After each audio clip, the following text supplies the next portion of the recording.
Hello, and welcome to Inspirational Focus. I'm Craig Klein, a deacon in the Episcopal Church. Today's show, I'm very happy to welcome my guest. This is Mr. Richard Boggs. Welcome to the show. Afternoon.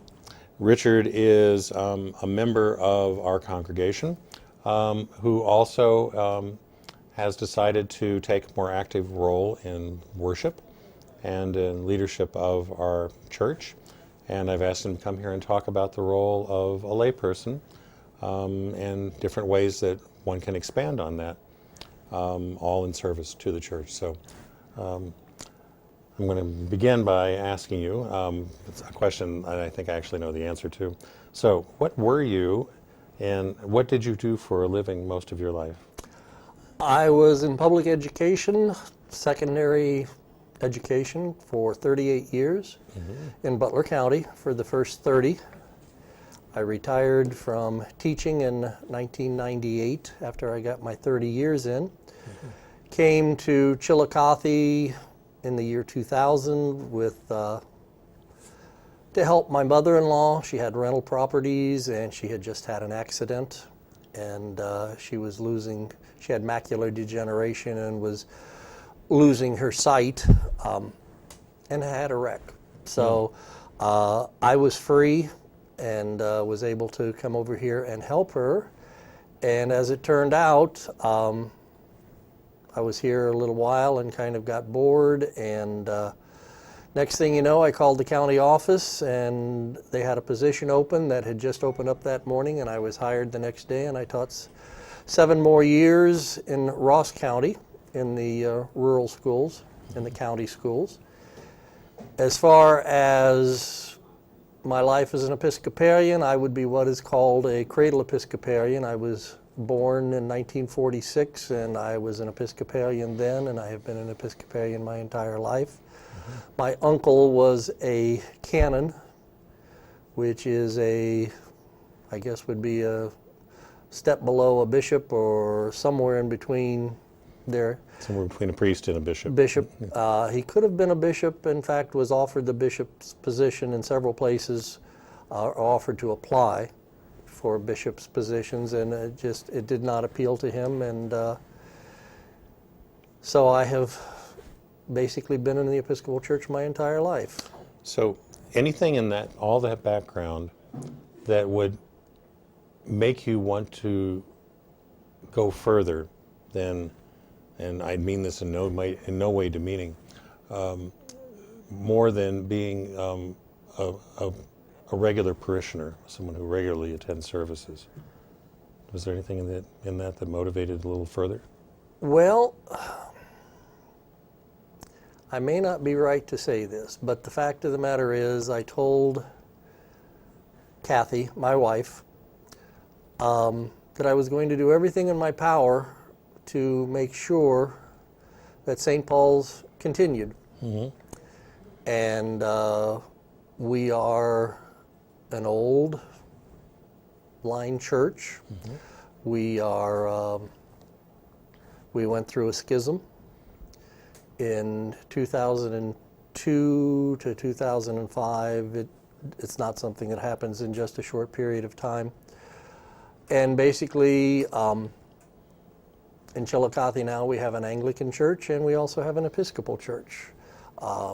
It's the same basic church with some different philosophies as to what should and should not be. And as a result, being one strong congregation, we are now 2 probably weaker ones. And we've struggled. A lot of the mainline churches have struggled with keeping members, and a lot of the members, it's not so much keeping the members, it's the fact that the members are aging out. It's just one of these things that in Chillicothe especially, the jobs are not there, so the young people go to school, go elsewhere. Many of them, I assume, wherever they are, will continue with the Episcopal Church because when they do come back and visit, they come back with grandpas and things like that, and grandmas, and come to church, but that's rare. But So we've had trouble, with our younger. The older parishioners are wonderful. So St. Paul's is on Main Street in Yes. Chillicothe. And for those of you that are not familiar, Main Street has quite a few churches on it. In fact, there are several visible from the front steps of St. Paul's. Can we see the exterior of St. Paul's, please? There we go. So if one stands with their back to the red door there and looks either right or left, any number of churches are visible. There's probably 6 within 2 blocks. And it's interesting to me when I'm there, I never really see people walking down the sidewalk. Everybody tends to park right at their building and go on in. And of course, all Episcopal churches have a bright red door. Believe it or not, they They're don't, right because whenever Kath and I visit other places, we always look up the church, and there are some that don't. We've seen brown doors and green doors and lots of things but our tradition is the red door. It is. And St. Paul's is the Episcopal Church, not the Anglican one. Yes. That broke away. And at any given time, let's talk about some of the roles that a layperson can play. I know that you are a reader, for example, and a reader would be one who takes both the Old Testament, the Psalm, and the New Testament, and leads the congregation with the Psalm, but also reads independently the Old and the New Testaments. Tell me about that role. It seems like you get pressed into that role sometimes when we don't have people. I think it probably comes from being an educator. You're in front of the group. But I started off many years ago, as I said.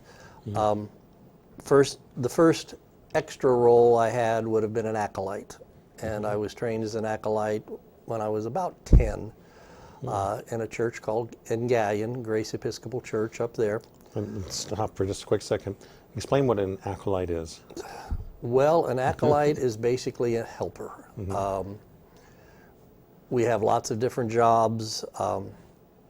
When I started, the acolyte carried the cross, led the procession.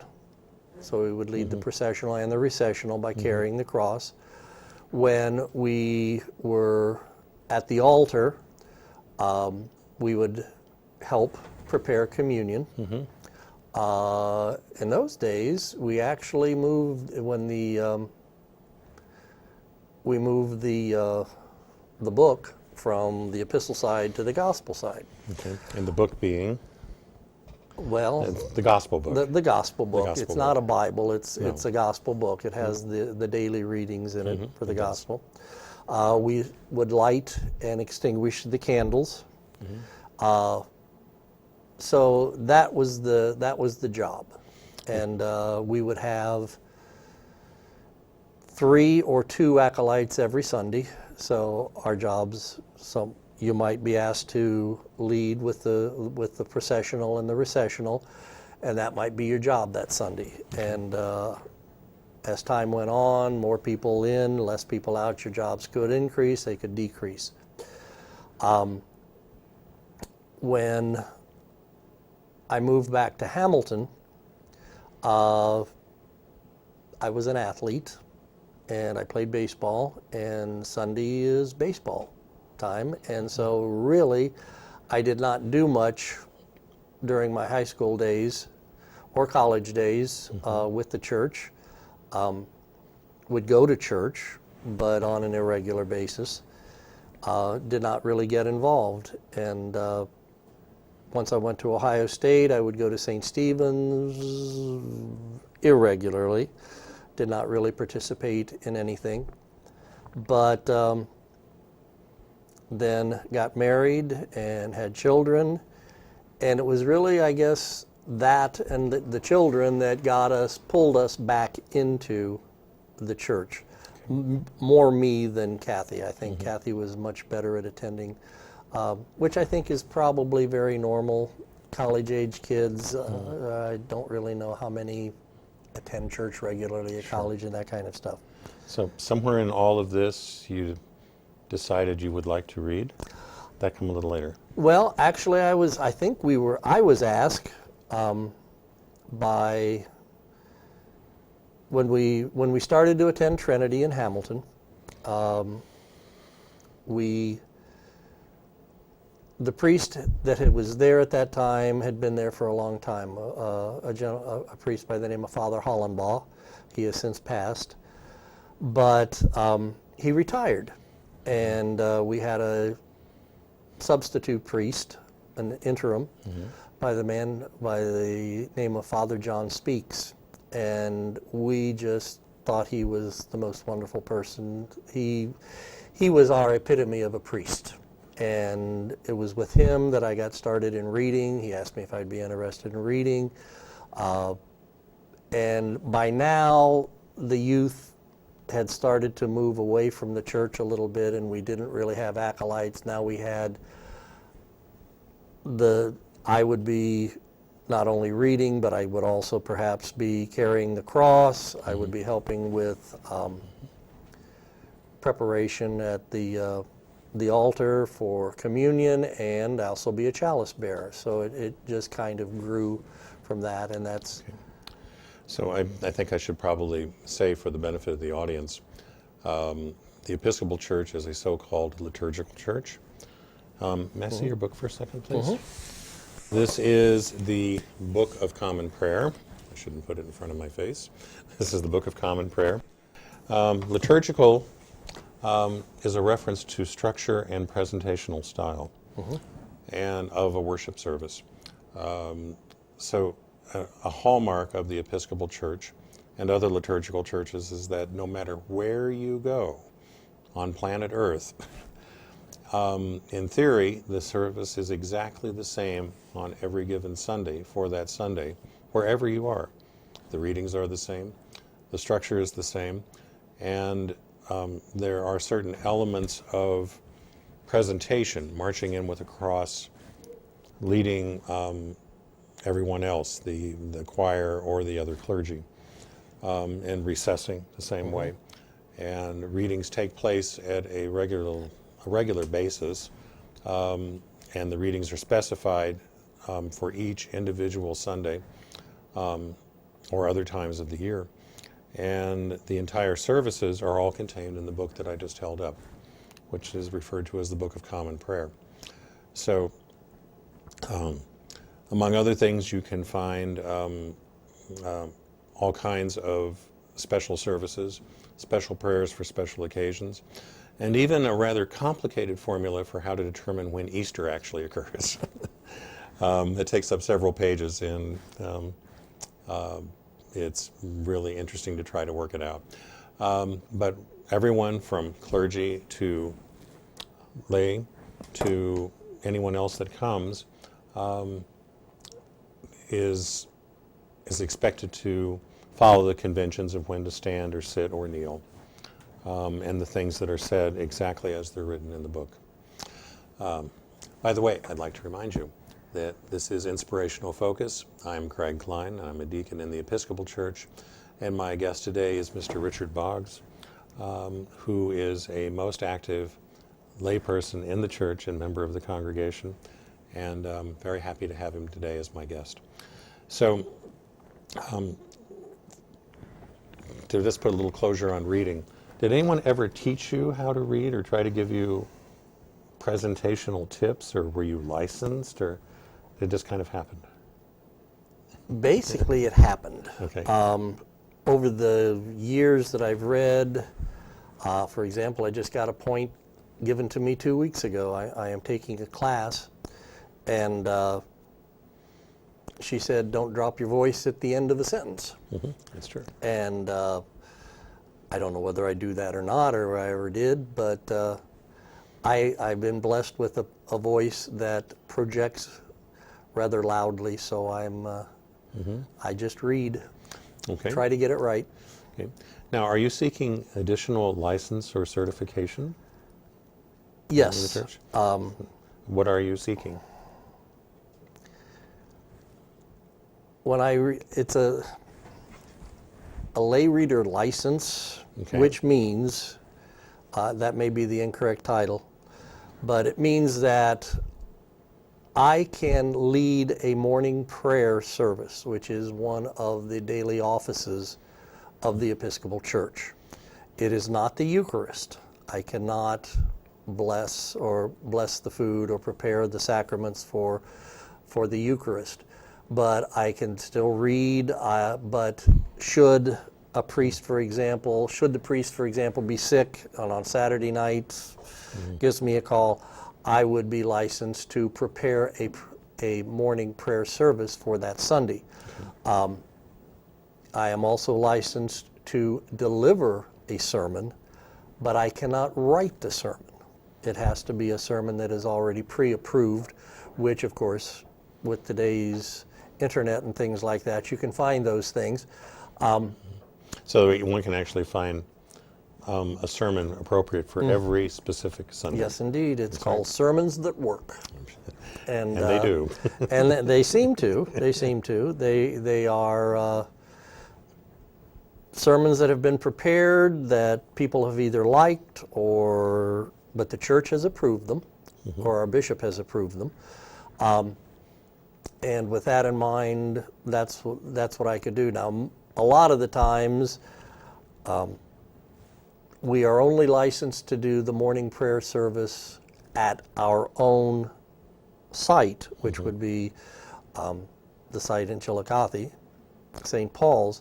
But with the bishop's permission, I could be sent somewhere else and deliver a morning prayer service. Okay. And for the sake of clarity, morning prayer is indeed a structured worship service, but does not require the presence of clergy in order to hold it or conduct it. But Eucharist, otherwise known as communion, is not a part of that service. Right. Right. It can. You can You merge. You could. can merge the two. And in fact, on the 24th of November, assuming I get my license in the first place and I get approved by the bishop, we are going to hold a combined service on the 24th of November, because part of my licensing is that I must do at least one service a year. Okay. So we will do a morning prayer, and at the end of the morning prayer service, we will then go right into the blessing of the sacraments and Away we go. finish with the Eucharist. Yes. Okay. So how does one train? Tell me about the training that you received to be able to lead morning prayer. It strikes me that that is somewhere between being a layperson and being clergy. It's kind of somewhere. Well, you have to parts take of both. you take a very limited class. It will be about 10 hours of class time. You must prepare a service to show that you are able to do it. In other words, again, with the Book of Morning Prayer, it's all in here, but you just have to find it. One of the things that people may find surprising about the Episcopal Church and the Book of Common Prayer, you don't find, well, on some Episcopal churches you don't in our church. Well, actually, there'll be no Bibles in the congregation because everything is in here. In a 3-year period, we will go through and read virtually the entire Bible. Our readings are divided up into 3 years, A, B, and C. Then there are readings assigned for Old Testament readings, New Testament readings for each Sunday. And then the second year, B year, you do it's the same Sunday, the first Sunday of Advent or whatever it happens to be, but there will be different readings. And in those 3 years, you will just about go through the entire Bible and had the Bible read, and then had generally, with the New Testament, have a sermon to explain those particular readings that you have just had. Okay, so doing my math, I come up with 156 different sets of readings for 3 times 52. But I'm sure, and obviously there are more for other occasions, Easter, Christmas, and so forth. If you go to the back of the book, you have basically your Eucharist, and then you have your daily offices, and that's every day of the week. You can have you could do a morning prayer and an evening prayer, Monday, Tuesday, Wednesday, Thursday, Friday, Saturday. I suppose you could do them on Sunday in addition to having the Eucharist. And so there are 3 more readings. And 2 sets of those, so that doubles it. So yes. Yeah, so the Episcopal Church actually provides for morning prayer, noonday prayer, evening prayer, and something known as Compline, spelled C-O-M-P-L-I-N-E, that is the prayers at the prayer or the service at the end of the day. So one could, and if you put a structured worship service in there somewhere, you could actually have 5 services a day. I know of no church that does that for obvious reasons. But I could imagine, I know that there are some cloistered orders, particularly of nuns, who do that, who actually do worship multiple times a day like that and every day. So, but again, all those services are to be found here in the Book of Common Prayer. So everything is in there. So how much more training do you have? I have one more Saturday, the 28th of this month, and at that one I must turn in my prepared service with sermon that I have. You've selected judiciously? That I think I have selected, yes. And which, for example, which prayers that I would be reading, were that to be my service. There are collects, which are to be prepared, which again are all in here. The service that I am preparing for, the entire class is November 10th. So, for example, the prayer that I will choose for that, would have chosen for that Sunday would be the prayer for veterans, which you can find in here. There is a prayer for Sunday, which would be in here, and then I would probably choose another prayer. It's all organized, and it all flows together, and it's a very beautiful service. The Episcopal Church used to, when we were growing up, would have 3 morning prayer services in a month and 1 Eucharist. Generally, the first Sunday of the month was Eucharist, and then the other 3, when you're a little boy at that time, you don't really know why things are. You go to church, and that's what it was. In 1978, we came out with this prayer book. It was a revision of the original, well, not the original prayer book that was done in the Church of England, but we would create a storm of controversy, because now all of a sudden we were doing Eucharists every Sunday, and the morning prayer and the evening prayer and those services got pushed to the back. And it's a shame. It's a beautiful service. It's just it's not the one we use now. So you've been taking your classes where? Actually, at St. Barnabas in Cincinnati. I could have taken them in Columbus. There were 2 classes offered in Cincinnati, and then another session, 2 classes offered in Columbus. Pardon my prejudices here, but they were on football Saturdays in October, so I got to take the ones in September, which didn't interfere with Ohio State football, of which I am also a graduate. So, You're talking about actually attending those games? Yes, we have season tickets. Okay. So you have a pupil-friendly schedule. Yes. for doing this, and so where do you want to go with this? Do you want to be the on-call person and something more? Yes. Okay. That's basically it. Like we have said before, many of the smaller community churches, the Episcopal churches, are struggling. In fact, the leader of our class told us Saturday that one of the things that all people that are now studying to be clergy are told in their studies is keep a second job because the chances of you finding a full-time priest job are getting slimmer Rare. and slimmer and slimmer. So obviously there are churches around Chillicothe in southeast Ohio that are merging together, hiring one priest to do 2 or 3 locations, or some are. But we're in a position, we have 2 or 3 people in our congregation who could go do a service for somebody on a Sunday when the priest is ill, the priest is on vacation or something like that, and quite frankly save them some money, which is an issue with all churches, and that's what I'd like to do.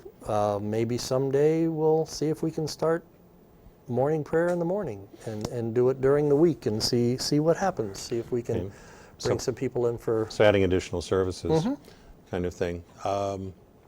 Did St. Paul's, where you serve and where I am also, ever have multiple services on a Sunday? Oh, yes. Oh, yes. I imagine when my wife was growing up, they probably had an 8, 9:30, or an 8, 9, and 11. And like St. Patrick's in Dublin has an 8 o'clock, a 9:30, an 11, and a 5. Wow. And I imagine the cathedral in Cincinnati probably has 4 or 5 services. There is a weekday service that's on Wednesdays, isn't it? Yeah. Yes, indeed. Okay.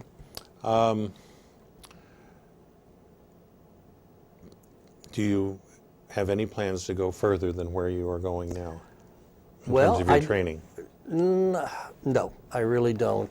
The only thing that would be left for me would be to take a class for 2 years. It meets once a month for 2 years, and if I successfully completed that, I would be able to actually write my own sermons. I still would not be able to bless the sacraments and things like that, but that is, to the best of my knowledge, about the next level, and that's about as far as I could go. And at my age, no. Okay. 2 years is a long time. 2 years is a long time. It really is. Well, the time today has been actually all too short.